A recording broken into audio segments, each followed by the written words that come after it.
Okay, guys, welcome back to the Ranking Heroes, the podcast where we dive deep into the strategies that help businesses climb to the top. I'm your host, and today I'm thrilled to be joined by Jakub Rudnik. He is currently working in growth techs as a managing director, and he leads content and SEO team. Welcome, Jakub. I'm happy to have you here as I know that you bring a wealth of experience in SEO, especially in content, and also work with AI right now and all these workflows that are getting popular. So today I want to explore how AI is reshaping marketing strategies and also talk about some marketing trends. So first, I would like you to introduce yourself, to tell us a bit what you do, how you started your career, and what led you from transition from journalism to content marketing and SEO. Yeah, lots to talk about there, and not to correct, but Jakub Rudnik. So I use like a U.S. pronunciation. All my European friends will say Jakub, so not a stranger to that at all. Eastern European background for sure. So I'm at GrowthX. We're a 60-person or so content marketing agency to really oversimplify, but basically we built a platform on top of multiple LLMs and other different tools that we use to produce content via AI, but also with a human intervention at kind of where we see it to be the right moments. We do that for lots of different clients. Tons of SaaS companies from Series A up to enterprise, and kind of lead strategy for a series of clients, and then do testing and analytics things across all clients. But before that, I've was almost always in house. So this is my first real extended stretch at an agency, other than one short stint. And so I got my career started at G2 as G2 Crowd at the time. They were about 30 people. I think I was hire number 32, right after a Series A. I had no idea what I was doing. I was a journalist, like you mentioned. Trying to not work sports journalism hours, so not working till 1 a.m. and making a little bit more money than journalists make, because they don't make much here in the States and probably elsewhere. So I went over there as a content specialist, had no idea really what I was doing. I was like, this is a startup, they've got beer in the fridge, and that was my whole thought process. But got thrown into the deep end really quickly. My first quarter, we were just trying to scale reviews for certain categories and write reports on those. My next quarter, how do we expand the number of categories on the site dramatically?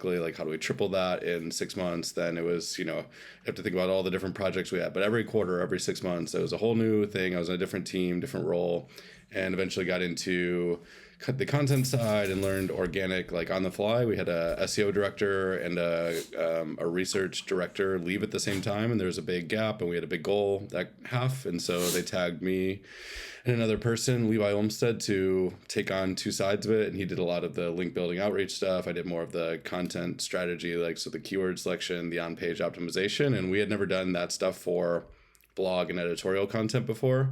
Just learned that on the fly, staying up late nights, reading blogs, testing stuff, looking through Ahrefs for the first time in my whole life, and, working long hours. But we went from, 50,000 people on the blog to 1.5 million, and it was something like 18 months.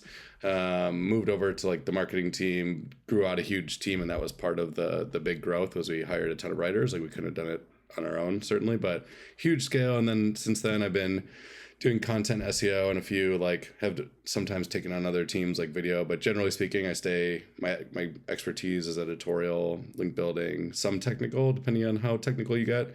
Have done that at Active Campaign, Scribe, Softer, a couple other places as well. But yeah, really in the SaaS place, some marketplace like G2 and review sites, but otherwise SaaS is my world, SEO and content, and growth overall. Yeah. So I definitely we're kindred spirits in that way. Well, I mean, I believe working with G2 was a huge experience for you, especially on if you were there during the highest scaling moments for that company. And I know how challenging it is, because I actually worked with Design Rush, which is the similar thing to Clutch, and I know how hard it was. Every day was struggle, every month there were new goals to be achieved, and yeah, you can really learn a lot of that. And I want to ask you, did your early experience as journalist actually shape the way you think about content, storytelling, and audience engagement? Yeah, for sure. So It did, and then it changed. It's always evolved, but I think I did a master's program here at DePaul University in Chicago, and I teach there now. And so it's like I had really great professors that taught awesome storytelling. Got taught a lot of like digital tools, and I think I could write a great story. I did a lot of freelance writing for newspapers here, and had those type of skills. And then what was the unlock for like, so that shaped, and I think I was always a good editor at first, and that's where G2 found like, we're writing all this content, give everything to Jacob, he's going to make it really clean, he'll make improvements to it, etc.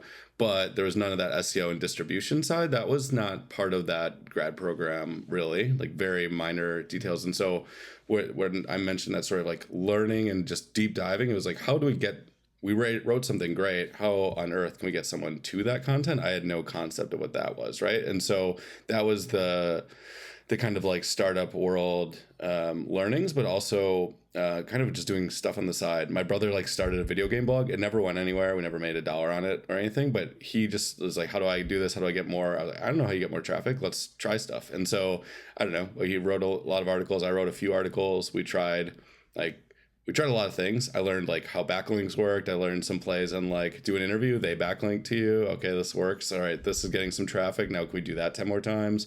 Learning about like speed of like, if you're the first one to break some news, you rank number 1 typically right away. So there's like a bunch of learnings like that. And then how I did header, it was like, I didn't know I was doing SEO, but I was for the first time. I was doing that at the same time as like editing at G2. So I started to like connect dots across these two very different worlds.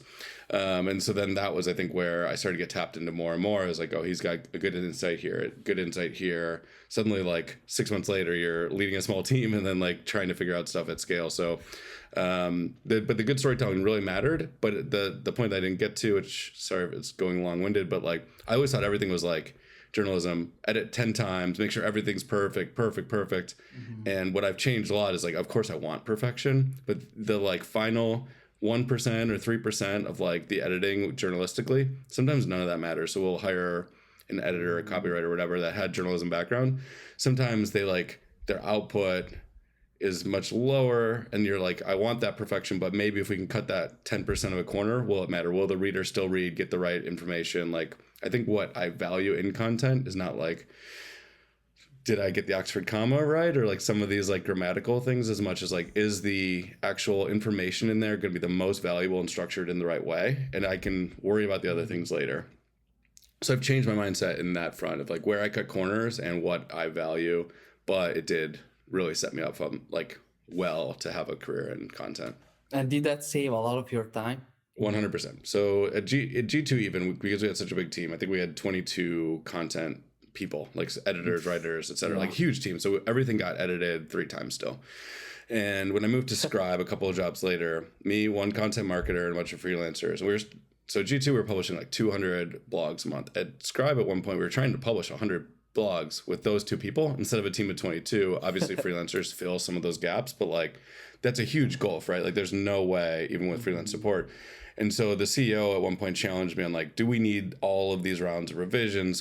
What would happen? Like this is how she poses, like what would happen if you just published this content straight from the contractors over? I did not feel comfortable doing that, but we did try it, like the CEO is telling you, but also like this is a good experiment. Nobody ever once said, like wrote to us and like, there's a typo or there's an error. That doesn't mean that nobody spotted it or bounced from the site, but people were signing up for Scribe and then they were staying on the page and reading to the bottom and they were signing up. Then some of those people were turning into paid users. So it's like that data is what matters. And so even if we've lost someone, of course we can improve those blogs. We would like spend more deep time editing the content once it got traffic and once it got, like when we were seeing signups, like, okay, then let's go make sure this is better. But it's treated kind of like a grading scale. So if like, I don't want to publish D content or like failing content, but I want to use a good freelancer, a good writer who I know will take it to a pretty solid level, a B+, let's call it, and then publish it, let Google and the first readers interact with it and see what happens before we spend a ton of time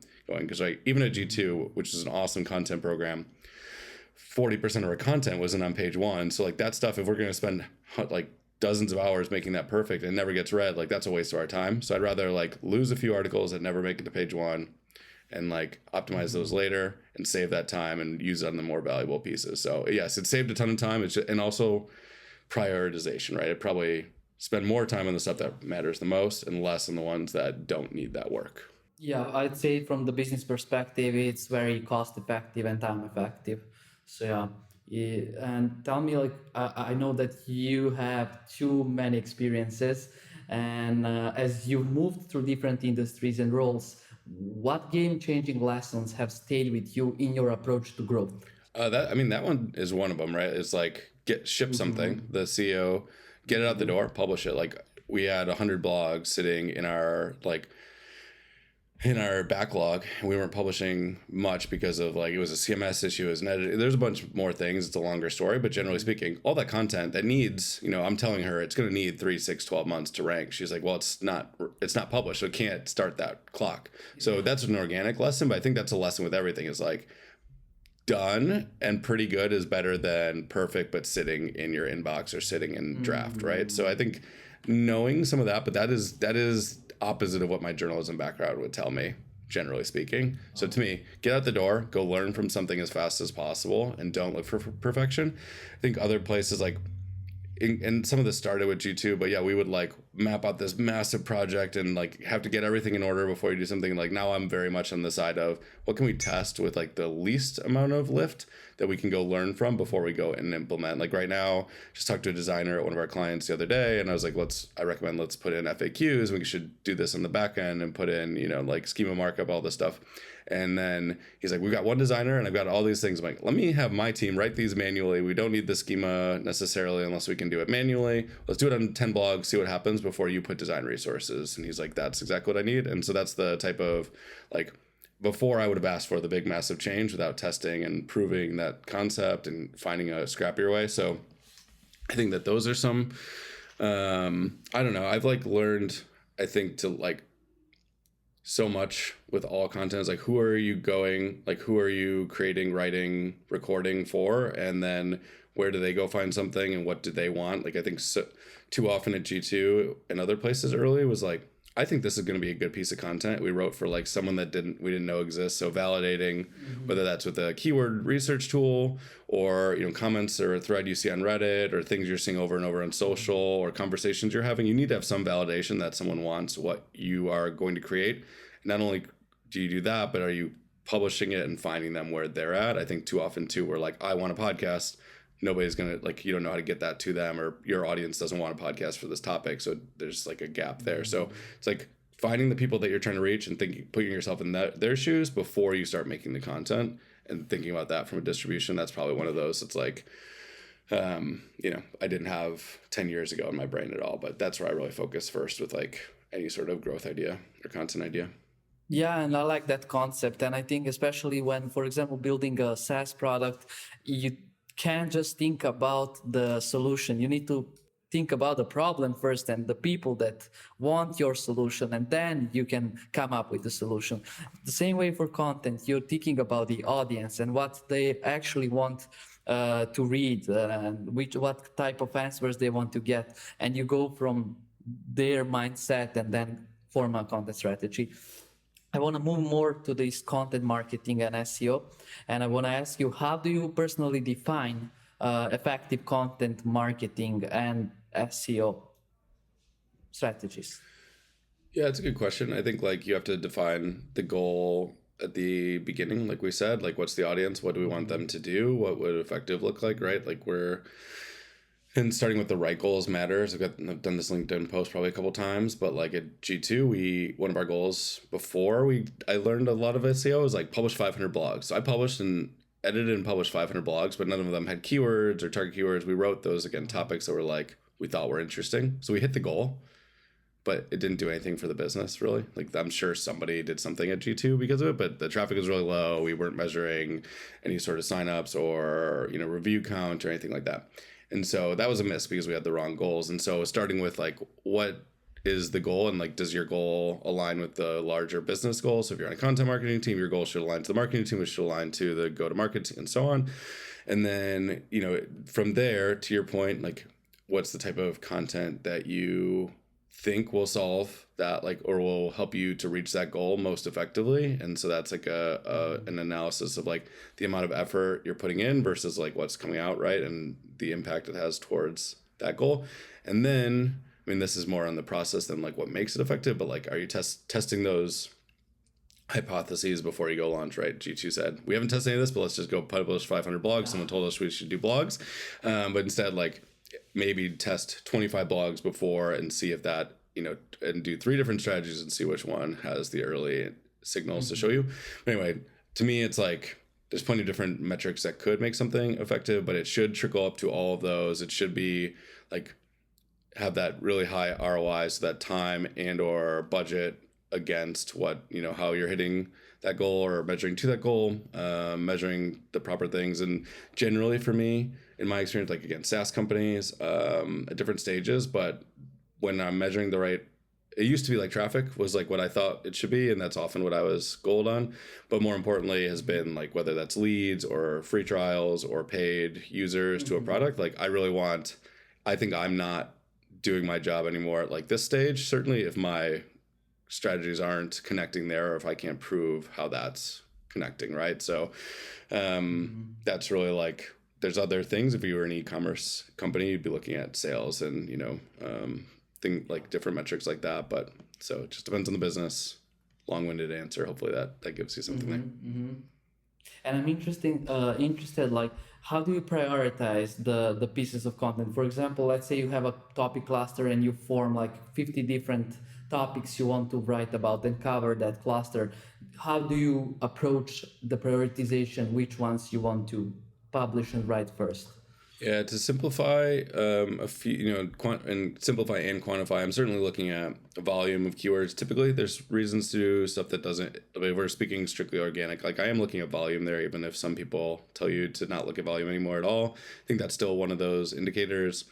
Like depends on our domain. If it's a brand new domain, like I want to work on stuff that's really, really, really low hanging fruit, no competition, no difficulty. If we're a much bigger company, if I'm active campaign, I'm not going to focus there as much.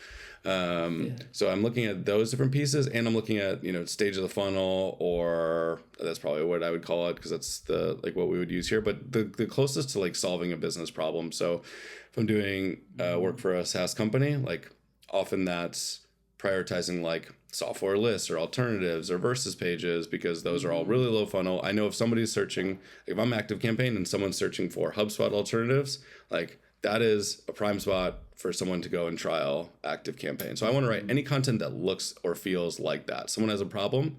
If they read this blog or see this landing page, there's a chance that they trial your product, download your template, buy your service, whatever. So I'm looking for the things that are closest to your product and intent, plus matching that with the volume and difficulty factors. So, right, like, but I don't want to start too far away from the product, the like what is top of funnel glossary type of stuff, because you have so many layers before someone can convert. So I think that's a lot of like my experience on what converts fairly well, connecting that to what the company is and what I believe will work. Ideally, they have some sort of metrics behind it that we can take our best estimates on how those things will work. And then difficulty, like factoring in a little bit at the end. And would you say that these are the foundational principles that you prioritize in every organic growth motion you lead, or there are some others that you would like to add? I think that's like when you're looking at the individual keywords and you've got a bunch selected to answer it that way. I think like to take a step back, I mean, those factor into all of those, but I think that's a little bit more granular than I look at like those principles. Some of that is like what but that connects to like what we said about good content strategy. Like what does somebody want? What is the person that you're hoping to reach? What are their biggest problems? What do they want? What language do they speak? I think that those are the other things that I didn't mention before. And so an example of that is like at Scribe, they're like, just get blogs going. And I've got pretty good idea of what could work. We did 3 or 4 clusters my first few months. Probably one of those worked really well. 2 of those worked like okay, and one fell very flat, like never really turned into that many. Like we made some assumptions about ICP that wasn't quite right. That was our stage. We didn't have much marketing traction or traffic or anything at that point. So that's like a bet that's okay to make at that stage to go fast. However, like when we reset after that, our product marketer sent out a survey to like the users we had gathered at this point. It's like, what did you use before Scribe? Because we were kind of a new tool in a new space, pulling from like a few different categories. Like, what did you use before Scribe? What would you call Scribe? Like, we didn't have a category designed like on G2 or anything. Like, what is the language that you'd use for this? If Scribe went away, what would you use tomorrow? There's a bunch of questions like this that was like, we understood what their language was. Some people are calling us like an SOP documentation tool, SOP generator, which became an awesome landing page for us because someone called it that and we just made the landing page and other people were searching for it, even though it wasn't in SEMrush. Other people were like work instruction software. It's like, I wouldn't have called it that, but that is what it is. We made a like best work instructions landing page that turned into users right away. So all of a sudden we found keywords because this is like someone that had actually converted, like what would, you're like recreating their search history, even though you like they might not show up in SEMrush or all those volumes. So that's one of those like that's tactical like example, but I want to find the language, how they're speaking, the problems they have right then. And I think the best way to do that, talk to real users, have conversations, ask surveys. The other ways are like go to Reddits where you know the people live and like what are they talking about, go to the Twitter threads, go to, you know, whatever that is, like find where real people are talking about the things that you solve. Use that language to like reverse engineer topics, clusters, high level themes, and then content types. So again, some tactics in there, but I think like finding your user, that's like the other theme is that I would add. That's very interesting. Like I talked with a lot of content experts, and nobody has this perception as you do, and I really like it.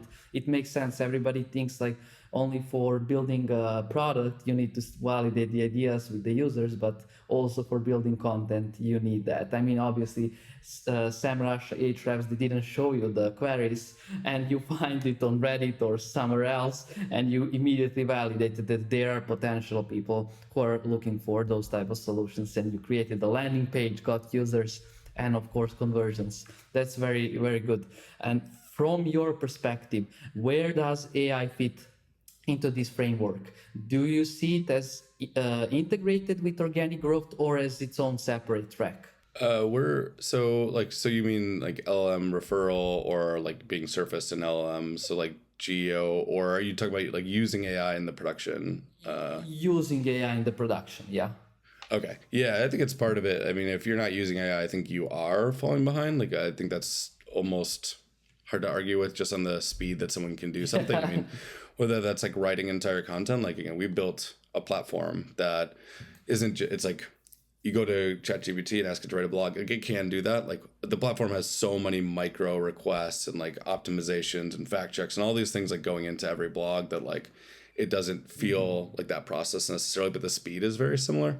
And the output's much different. But even if you're not doing something to that extent, like, can you offer me 3 titles for this keyword? Can you rewrite this section? Can you like having ChatGPT open as a writer or an editor seems like the bare minimum at this point, and like all the other sorts of automations and like multiple LLM. There's so many things that you can do beyond that. But just like if a writer wasn't doing that, I would really question like that scrappiness, and that I think there is like some stubbornness in not wanting jobs and things to fall to AI, which I like feel in my heart. I do, but also there's just the reality that it's here to stay, and your peers or your like competitors are doing it. So yeah, using it like all across the board. I think like AI and automation in the operations standpoint, you know, I was trying to talk through like how I do keyword research with other directors and like getting tips on like, okay, this would be a great spot to use AI. I'm like, okay, that's different than how I've done it, but like that would save me 10 minutes, which if I'm doing this, you know, twice a week over, like that's massive time saving. So it's finding those like micro ways to do it, but also how do you scale like a whole, you know, content creation playbook or distribution? Like there's so many things. I think it's like not about like setting and forgetting AI or just taking like first outputs. It's really about doing a lot of work up front to manipulate, you know, your chat or manipulate like your systems to get things set up well, and then iterating over time. But I think it's kind of table stakes at this point. Yeah. I mean, if you're not using AI as a tool to like operate on a daily basis, I think you will fall behind at one point, because like it really gives you too many value when it comes to the speed of production. Of course, I agree there must be like a human behind it. I wouldn't just allow AI to do a bunch of content and let it publish on my website without some reviews, but I fully agree with you. And while we are talking about the content, I have an interesting question that I'm also always thinking about when I'm working with the clients is like when faced with the choice between optimizing existing content and creating new content, how do you prioritize? Yeah, well, as always with SEO and stuff, it depends. It's like how the answer starts, but it really, I think the first look there, and like kind of the decision tree is like how much content already exists. I came to ActiveCampaign, thousands of pages on the site, probably 700 blogs or something of that nature. A lot of old content that had never been optimized. Let's start with optimization. Like we did do some publishing. I always want to like create new, show Google that like we are public, get those new like fresh published dates up there. At the same time, like that was a massive part of our strategy, was to go refresh all sorts of old content. We pruned a ton. I think we pruned like a quarter of our content before we even started publishing. We saw results right away. So it's not only the optimization, but cleaning up old stuff, right? At Scribe, we had 10 blogs when I started. There's nothing I'm going to optimize that's going to matter or make a difference. It's just there's no scale there to do it. So like we just had to go and start. Obviously, like those are two extremes, but really I'd be looking at like, do you have organic traction historically, right? Like if that's a good signal that there's probably reason to refresh some stuff. It's like the volume of your content library. If it's 25, 50, even 100 articles you get, there's not that much to refresh here. I'd rather expand like our footprint first. If you're talking hundreds or even thousands of pages, like we should be refreshing, pruning, and making sure that's all dialed in, while we also identify gaps. So it's definitely, it depends. I think to the other piece there is like new content, generally speaking, will take much longer to see results. So if you have a long runway, they're like, let's set this up for 2 years. I'm like, let's get all of the infrastructure in place. Let's put down a lot more shots on goal and see how those all work. If I need to go make results happen in like 3 months, I'm going to go optimize and not create anything new, because we already are on position 2 or high on position page 1, moving up from like position 8 to position 2. It's going to be easier than going from nothing to position 8, and the impact will be much bigger. And so sometimes even like that 8 to 6 is going to have a bigger impact than publishing something new, right? So the optimization, like we've already closed the gap. Google already knows that fresh signal can push us over the edge, rather than like starting from scratch and having Google take its time moving us into page 1.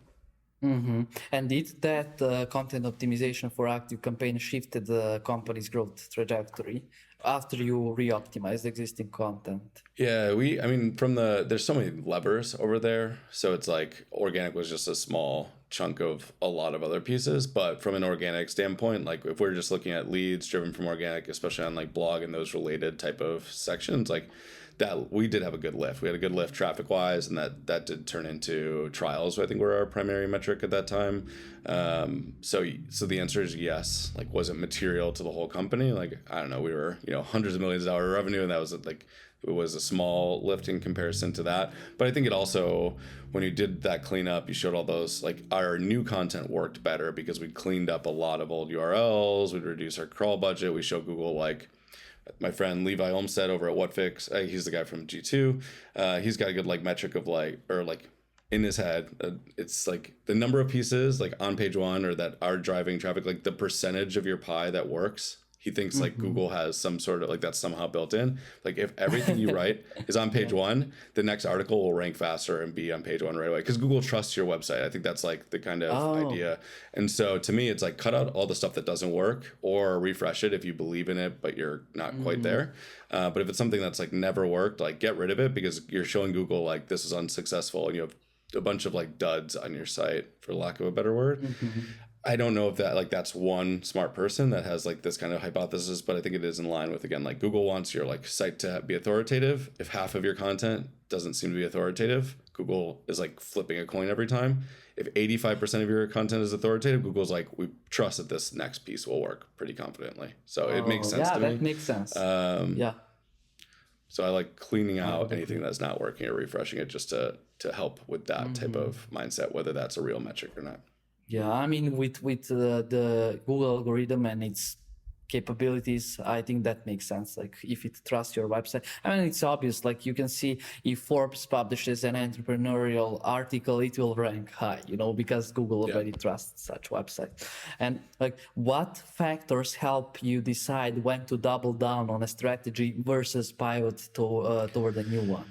Yeah, I mean, I think in general, like I want to maximize a strategy that's already working to its fullest extent, assuming that like we know, it's a known entity. Like we, generally speaking, should have trust of like this is how much one article costs. Here's like what we believe the conversion rate. Here's all along. Like we can map those things out with decent confidence. Maybe at like not the single article, but like we're just talking blogs, like at a big cohort of content when we're a mature content org, like we can say 25 blogs, this much search volume, this type of funnel stage, I can estimate this type of like impact over time, right? So I would want to continue that as far as possible when applicable, but then you'll eventually on some strategies like run out of things like that and you have to move different directions. So my goal is typically like stand up something, a V1 test, make sure we get like those early signals, then start to scale, make sure that that is proving out. Like we don't want to just leave that like MVP of everything, continue to iterate, and then like once it's stood up and really scaling, I want to hand that off to somebody,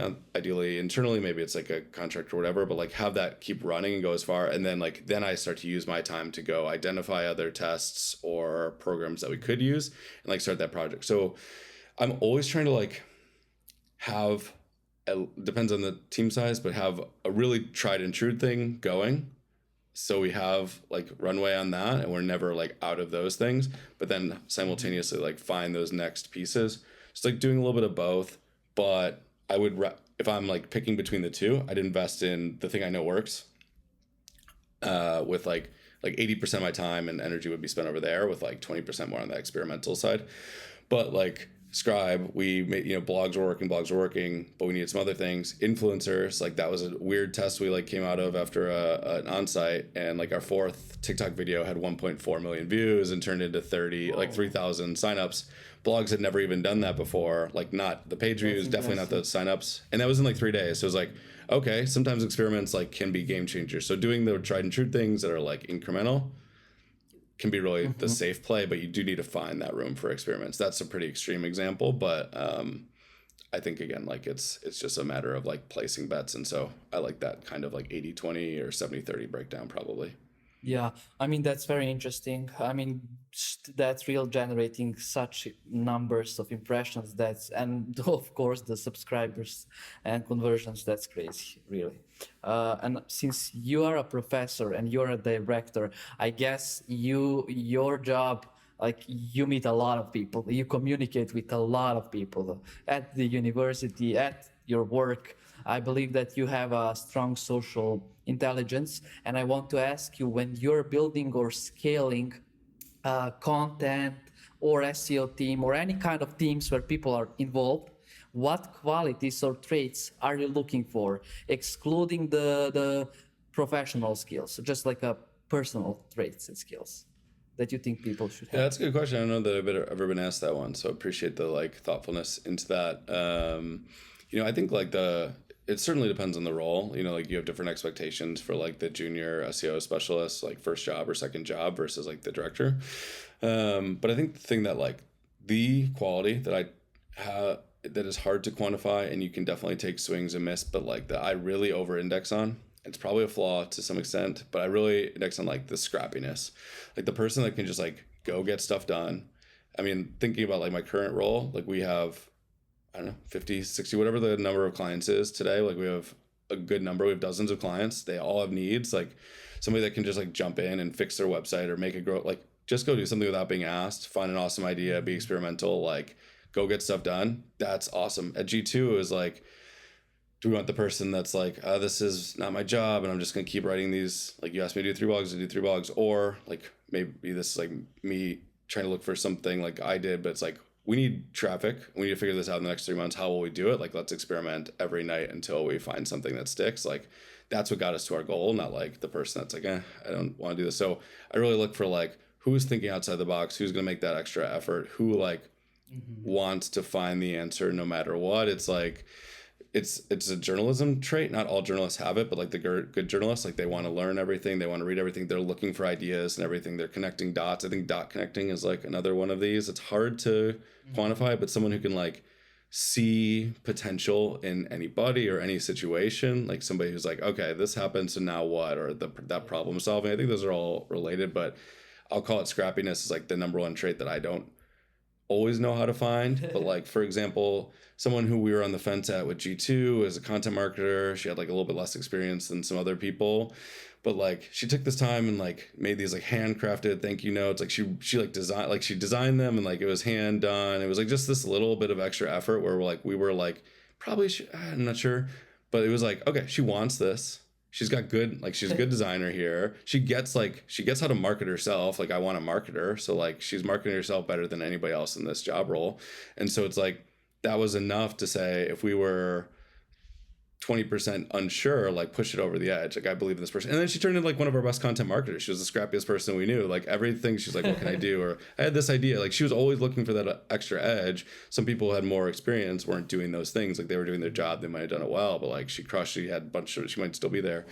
Those type of people, like what can you do? And so you mentioned that like LinkedIn post. I'm like, everyone reached out and said, you want to meet? Like, I don't know, maybe. But did the person that's like, hey, I solved this problem for you, or I found this thing, or like whatever, made a connection. Yeah. That's the person that's like, that person wants it a little bit more. They've got a good idea. They like reverse engineered why a hiring manager or someone involved in the hiring process would want to talk to you. It's like, that's good scrappiness to me. So that's the stuff I like often look for. And that's probably like not like some people will not understand that, like, but that's what I want. And especially when you're at a high growth company, like you guys have a ton to do to make clients, too much work all the time. Like who's going to go get stuff done and make your life easier? Scrappy people. They're going to make the clients really happy and like help the company grow. So yeah, I hope that in the future hires, you won't find too many CVs that they put main traits scrappiness. They want the podcast. I would at least talk to them if they did that, because that would be like a little scrappy tactic, probably a little bit like cliche, but at the same time, like, well, if you listened, you saw it, you heard, like that's customization. There's some scrappiness to that even, but it would be a pretty silly thing to see in the future. Yeah.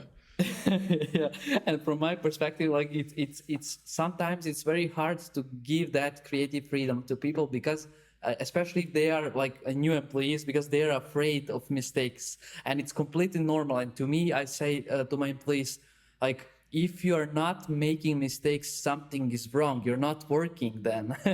Because if you were working like full time all the time, you would be making mistakes. What's wrong with you? So I want to ask I love that. Yeah. Before you go on, I love that. I think it is an unlock. At G2, I was like probably a little bit scrappy. And then there was like a moment where two co-founders like, we need you two.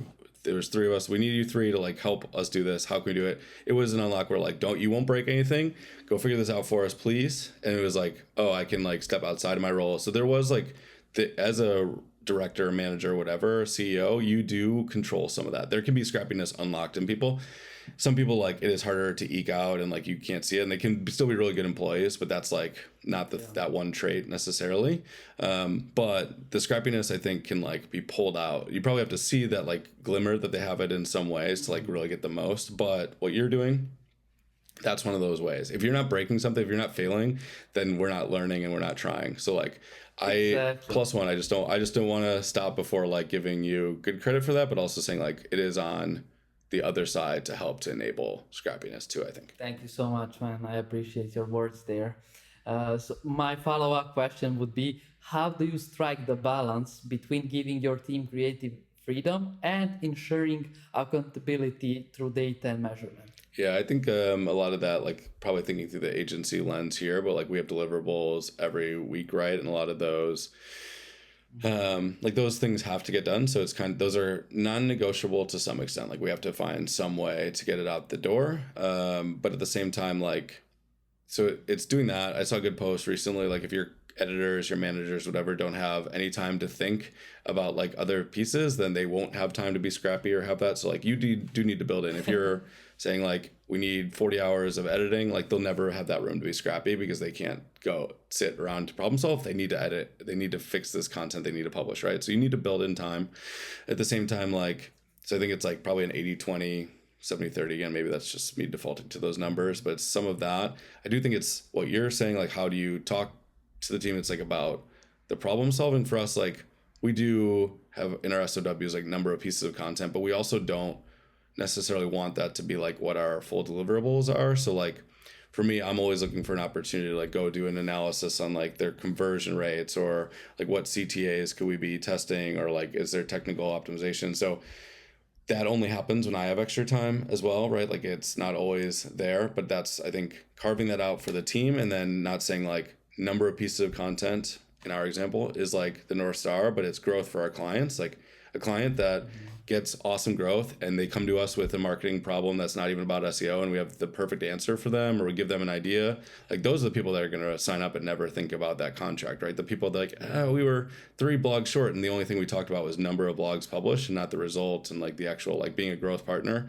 So, you know, the managing editors, the content managers, their roles largely are about that production, but carving out the time and then showing them what that's like, and then giving them the freedom to say like, interact with the client here, or you know, be able to chip in ideas you had, or like having conversations offline to make space for that, but not a perfect way. I don't think we do that perfectly at all, but that's what's worked for me. Like that's how it enabled me earlier in my career. And I think like kind of what you're saying with your employees, that can work if done correctly. Yeah, it happened that when I gave my, for example, operational manager the complete creative freedom, I could see the immediate value that she's bringing with this freedom, but also the potential that she could achieve in X epsilon months in the future. And it's really incredible what your team can do if you give them that freedom. And also like if those mistakes aren't costing you anything, then it's okay to make them, you know, as long as they're not endangering you or your company or your clients. That's fine. Like you wrote the bad piece of content because you wanted to do it that way. That was your idea. Okay, if it doesn't work, you will rewrite it. Doesn't cost anything, you know.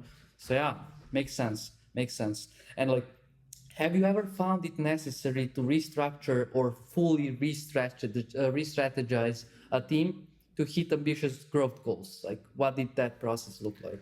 I mean, that first G2 experience was kind of like that. That was, we needed traffic. We were trying to do organic stuff, but we didn't have like our whole, it wasn't content marketers, like a lot of research teams. So that team pivoted on the fly from like building out categories and getting reviews and things like that to writing blogs. And so that was like on the fly. And some folks really worked well with that. Like they, you know, we're sitting in those calls, like asking how to optimize, like bringing ideas, like you're saying, like we have North Star as our traffic number. They were coming in with that. Other people are like, my job was this. I'm not so sure. Like, I don't want to. So there was apprehension and there was difficulties in that. I'm trying to think of other like things on the fly like that. I mean, at Active Campaign, we definitely made changes. Like when I came in, you know, we had an SEO manager who's really talented, but didn't have a ton of resources. And also like, was definitely like big picture, but we needed someone also to execute like the micro and the technical pieces, and so like wanted to do like a lot of like large projects, but we needed, you know, changes right away. So I remember coming in and being kind of handed like, this is our Q1 roadmap, and it had like 18 different big projects on it, and like 3 had gotten to the end, a bunch like 15 or 12 were, you know, in flight, and the other handful had never been started. It was like, I don't think that's a full restructure, but I was like, I understand there's a lot of good ideas here, but like, let's pick 2 of them and go do those until they're done. Like, don't like stop spreading ourselves across all these. So more of like a mindset and strategy. And then it's really like, do those really well, get it out across the door so we can like see the impact. We can do these tests and know how to better prioritize. And then like, let's pick one new one that was on the content front. Like, let's go do the audit, and then let's go publish a bunch of like listicles. But it was so shortening the list. I don't know if that quite qualifies, but that was one where I came in, like, did my inventory, had those conversations, but that was a piece where, like, I didn't wait too long to say, like, pause 10 things, do 3 of them really well. Yeah. And that helped us, like, ship a lot quicker. Okay, that's these are the great insights that you just shared. I do have a few more questions. I don't want to like drag you and take more of your time, but yeah. First, this is a question that I often ask to any guests, and this is because we are speaking about the content. I really want to hear your from your experience. What are some of the most common misconceptions you see companies having about content marketing? Yeah, good question. I think in general, there's like, I don't know if this is a misconception, but some people just like, we need a blog because of SEO. Now it's, we need a blog for geo. It's like, yes, but like, again, to the, where is your audience? How will they find this? Like, is there actual content that will move that needle? I don't think blogs and content are often that answer, or even like podcasts, or like I said, TikTok. That doesn't mean TikTok will work for your company. You need to evaluate that as like an individual strategy. Like there are so many channels and tactics and strategies that can work. You need to identify like what is your problem, what's the best way to solve it, like what's the safest way, and then like what's that one risky way that you can try. But think about the problem and the audience before you think about the channel. I think so many people think channel first, right? Here on a podcast that you need to go to TikTok, you go start publishing on TikTok, but you don't know why you're doing that necessarily. Other things, like I think so many people right now, like SEO is dead. SEO is still driving significantly more traffic than LLMs for most companies, right? Like my parents don't use ChatGPT. They don't know what it is probably, right? Like they're even people that know what it is and use it often still Google. Like when we look at our clients, like they only talk about LLM optimization and referral traffic, but their traffic still comes from Google primarily, like significantly more. Doesn't mean that like we shouldn't be thinking about those in future sakes, but SEO is certainly not dead. There's like billions and billions and billions of searches, and depending on your market, can even be like stuff will change. If you're in like fast moving SaaS, probably want to think about GEO earlier, but like I have a client in the dentistry world. I don't know, maybe like dentistry is faster than I believe, but their LM like referral traffic is not growing at the same rate as their SEO, because I think the search like trends are probably a little bit behind some other places. So think about your audience like that. So I think like not that GEO is overblown. I don't think so, but I do think the demise of SEO and the importance still there, way overblown. There's probably others. I think like the focus, I mentioned that a few times here. I also call that like random acts of marketing, whether like someone comes up with an idea or, the CEOs hear something and like ping someone, hey, can you write this blog, or we should do a podcast. Like CEOs or other leaders can like have a ton of gravity and can create these like random acts of marketing that bring you away from focus. It's like, I think like focus, get something done really right, go scale that, then move to the next thing. The teams that are like really spread apart. I don't know. There's probably other misconceptions I'll think of like the second this ends, but those are some that come to mind right away. Yeah, and what that you mentioned SEO is that I read it. Like when I go to LinkedIn, I can just see SEO is that all over the feed. And what I think is that, the thing is that for example, I have a son. He's 2 years old. Yes, of course, that the search will change because these newborns, they are growing up next to the technology that we didn't have, such as AI, LLMs, and of course that will change. For example, let's think like 10 years ago, or even now, you and I, we are searching running shoes, for example, and they are going to search Nike running shoes for I don't know, red, and they will add like too many keywords, and they will prompt to Google or LLM. So the way of how people are searching I think it will change. So I want to ask you, what do you think about that? Do you think it will change in the future? Totally. My son is 2 as well, so we should share some pictures after this or something, because they'd be fast friends. But they'll see different things. We think about like how we bought shoes. Like I'm in my later 30s now. Like when I was buying shoes in middle school, we got magazines, right? And like so it wasn't even search. Like I went and got something mailed to me, and then I went to their website. Now those magazines don't exist, right? But then I would go to Nike, or now you're searching and you used to find like just basic queries, but now there's like the carousel and you can like shop straight in Google. Like, so it's already changed for us. Like there's no way that wouldn't change just on its own. And so of course like LMs have changed. So they're gonna be like how I straddled like digital native, like I guess I had a computer pretty early, but internet was a little bit lesser and stuff. But like someone 10 years younger than me, very digitally native, like our kids are gonna be AI native, so it's like, of course, like those trends are gonna change. Like TikTok, someone looking for a restaurant on TikTok versus like looking on Yelp, like those are changes in my lifetime that's happened, right? So like search, totally. It has changed, will continue to change. We don't know where it's going. You do want to get ahead of like geo in many ways. At the same time, again, like some of these old tactics, they may look different, but they still matter, and they're still driving a ton of business for companies, depending on your niche in particular. Yeah, I agree. 100% agree. Yeah. And I also think that the voice search will be quite popular. Yeah, and that has picked up some. I think like for a while it was like that is going to happen, and then it's had mixed results. But people do it more than I think too, and like I think that's another like a general concept for me that I teach my classes is like the way you search, the way you interact with media, like you're not everybody, right? Like we are in tech, we're in SEO, we think about search all day. That's not how the average user thinks about it, right? But also Exactly. like, someone in your niche and this other niche, way different. Like, so you need to know, like, to put your own like thoughts and biases to the side to some extent and go learn from the real people that you want to interact with. But like I don't use voice search doesn't mean other people don't, right? I use ChatGPT doesn't mean people aren't using Google. I use Google doesn't mean people weren't still using MSN like some people were. It depends on what who they were and what their age were and all that. Yeah, 100%. And I think also the messaging is very important. So I wanted to ask you, like, what signals do you look for that tell you a company is really nailing content-led growth?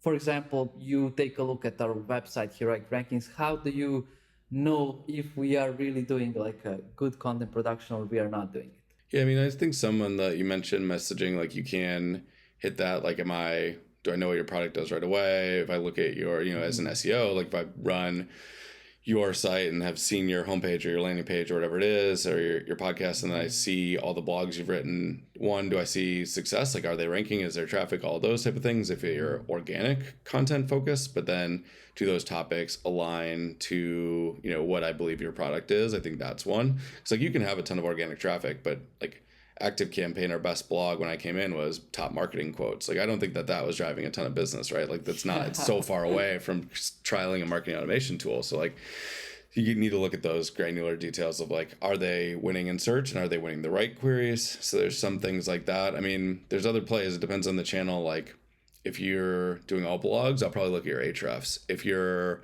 company is like, we want to go out and build in public, I'm like, okay, have I seen your name on LinkedIn? Like, are people talking about you? Are you building that like kind of momentum there? The dark social, like if someone's saying I need an SEO agency, who are they mentioning? Like those people are doing content really well. They just might not show up in organic, right? So there's a lot of ways to do that. Depends on the channel, depends on who you are and things, but for organic, like I look at Ahrefs as a whole, but then I look at the individual details, and then I would get onto the pages and say like, does what you're doing match to kind of like the company mission, positioning, etc. Thanks. Makes sense.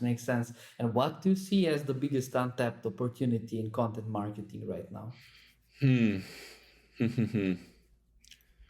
That is a good question. I still think like, I don't know. I'm a little bit like down on repurposing in some ways, but I do think especially with AI, like repurposing some good content to a couple channels and doing that really well is like underserved. When I normally see it, people are like, I need to repurpose everywhere. So like one blog becomes 20 different things, and that's not done very well typically.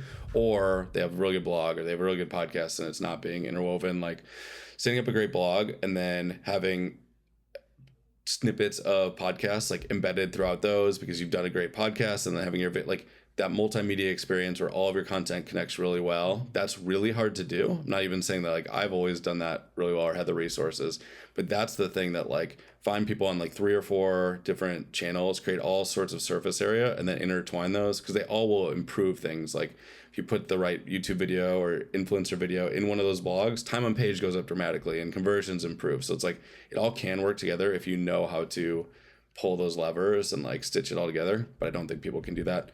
I don't know that that's like that's definitely not like a silver bullet that's something like people are missing. I think like to that one of my other examples, like TikTok still, or like short form video still really can work for the right companies. Like I've seen that at Scribe, they're still doing it 7 years later or whatever it is, 5 years later now. So I think that's one that like I would explore in the right circumstances, but more saturated than it was like when we were doing it too.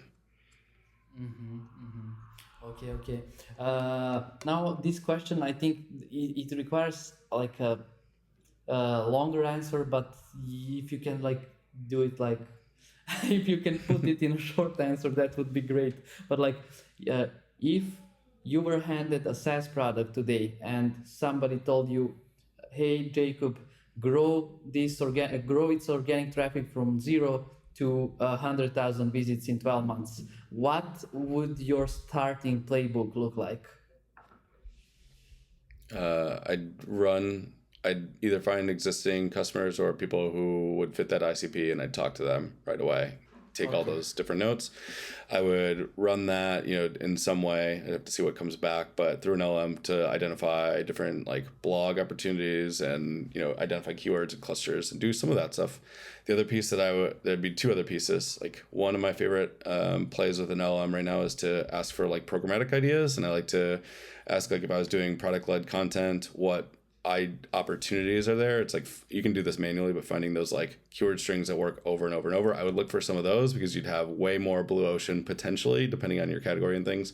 So I'd look for an opportunity like that because once you nail it, the lift is much lower on a per piece basis. Again, typically the difficulty is much lower. And then the last thing, if it makes sense for that business, is that like short form video. What we did with Scribe was like, once we identified that SOP generator topic and landing page, a few hundred people were hitting it a month, but then all the TikTok videos started saying SOP generator, SOP generator, SOP generator. So traffic went up to that.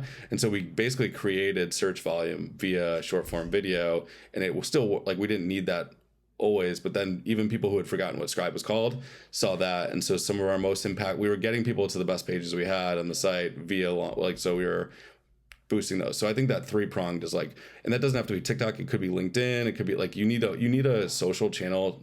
Like that post we talked about had 125,000 views, and not all those were like views I wanted or people weren't all happy with it. But like, if you can find that 1 million or even 100,000 TikTok video that has a scale that none of your organic can do. So I want to pair organic with a channel with crazy distribution and figure out how to marry those.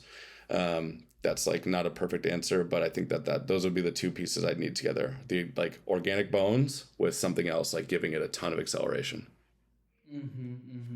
Yeah, I mean, that's very interesting. And I didn't even think about the social channels like that they can really bring the value that they brought to Script. But that's very good. And I know that now, for example, we mentioned that on TikTok, so I don't know, like I feel that every young person, it uses TikTok for search. And I was like, well, why would you use TikTok to search? But yeah, it's like that. And I like how you actually, what you just said, you are creating demand for your product by doing that. And that works like a charm. And do you have any bold predictions about the future of digital marketing now with the AI? Do I have bold predictions? I mean, I think it's not bold at all. It's always going to change, right? I think geo definitely matters, but I think the impact for many companies will be much less than they think in like the next 3 years. I think, if they're future proofing to 10 years, they certainly should be doing it. We still care about it, but I think like for a lot of folks, they're putting a lot more weight onto that than they'll actually have impact. That might be because they don't know how to execute. That might be because their industry is behind and the search isn't there. So I think like lots of people should. I'm not saying not to, but I think there's a lot of folks that it's like the sky is falling. We need to go jump. And I think they're going to jump, like put too many resources there when they shouldn't. So I don't know. It's weird because we do a lot of geo optimization. That is part of our game, but also I don't think everyone needs to do that. It's not where everyone needs to spend all their time. And is there a particular reason why you think they shouldn't spend their time? Again, like if you're that dental, one, geo and SEO, there's like a significant overlap in those two things, right? So like the dental example I've given, we're doing like very similar stuff to what I would have done 10 years ago. And it's working for SEO, and like geo is a little bit flatter, not like not working, but it's definitely not scaling it the same as some of our other clients. I'm like, if they were worried about like, we're not seeing geo traffic go up, maybe it's because of the way that trends are working in like the dental industry more so than for them, and how different. So I think so many people, and I'm going to be one included because I'm going to be running tests and like trying to figure out like where there is like true levers, but so many people are looking at like this optimization at a 10% increase in LM visibility or whatever. It's like, but that is still very small in your industry. That doesn't matter. Or if you're like disavowing doing lots of SEO for this, like I think that, I don't know, they're not as decoupled as I think people act right now. And some industries won't have that same type of scale. So people will like look for, how do I optimize for LMs? And I'd rather say like produce good content, do like structure it really well, have really important information, it's going to work for, largely speaking, for SEO and GEO. Like, don't overthink some of that. It would be, so I don't know. I'm like kind of backstepping a little bit, but GEO matters, still matter. Like SEO still matters too, but people are only thinking about one right now. Yeah, I mean, you're 100% right. And I think that dentists should listen to you, and also other local businesses as well. Because GEO is not, I think it's not very important for local businesses at this moment, more for high tech businesses, that align with the whole AI, and it goes with them. They are also using it for their clients, for themselves. It's around them. Of course, they should like write about AI and also be shown in the LLMs. Two more questions for you, Jacob. Sure. First is the one that I asked to every guest is, what is the one piece of advice you would give to anyone who's chasing their marketing career? Yeah, I would like consume every single thing you can. Marketing material, good marketing, engage in communities, like go find smart people, follow them, like challenge what they're saying too, because a lot of like LinkedIn or community stuff is like fluffy and self-serving. So like question everything too, but go find, like absorb and be around good things. That's like read good books, good magazines, good websites, like produce good content. Ask yourself, why did they do this? Why is this ad right here? Why would this pop up at this moment? Why would this be linking over here? Like notice those things. I think that's been like the massive unlock in my life, is just curiosity, like digital curiosity, everything. And then like it's curiosity at the beginning, and then it becomes like it flips into looking for opportunity and everything. Oh, okay, they did this. Maybe my company could do this, right? Oh, that's really interesting. Let me go put that in my Notion database so I can like not forget that that's a cool idea. Mm-hmm. Awesome. I saw this LinkedIn post. Who can I use that for? So it's like learn, like process, and then figure out where it can be used. Can't always be used all the time, but that would be one. And then it's like network, connect, like be genuine, and like give away little bits of like information here and there, have conversations, like join a pod, whatever these things are, because you don't know who's going to have a job opportunity or consulting or like know somebody or need. So it's just like open doors and all you can. Yeah. And that like takes meeting people, talking to people, networking, all that stuff. I agree. That's a great advice. And now like the knowledge became so accessible, like everybody can have access to the knowledge. And it's not like before where you needed books, and even if you can get a book, it's very hard to find the one that you really want. But now you can really get access to knowledge through internet, and you can really learn and grow, as you said. So finally, if you could leave the audience with one big theme or takeaway about content-led growth or digital marketing, what would it be? And let's make them wonder. Launch faster than you think you should. Put out more content than you think you should. Like post when it makes you feel a little bit nervous, and fix it later if you need to. Just go faster than you think. Stop like putting up red tape for everything. Go faster. You heard Jacob. He's a professor and director, and you should listen to the guy. He knows his things. Jacob, this has been an incredibly insightful conversation about AI, content marketing. And for our listeners who want to connect with you or learn more about your work, where they can find you. Yeah, come find me on LinkedIn. I'm chatting in there more and more. I have a lot of conversations, engage with everybody, whether that's comments or DMs. Would love to connect, learn from you all too. But that's definitely the best place to find me. Cool. And to our listeners, thank you for jumping into another episode of our podcast. If today's discussion with Jacob sparked some ideas for your own marketing and content strategies, make sure to subscribe so you don't miss our upcoming episodes. Until the next time, keep climbing, keep innovating, keep learning and growing. Thanks.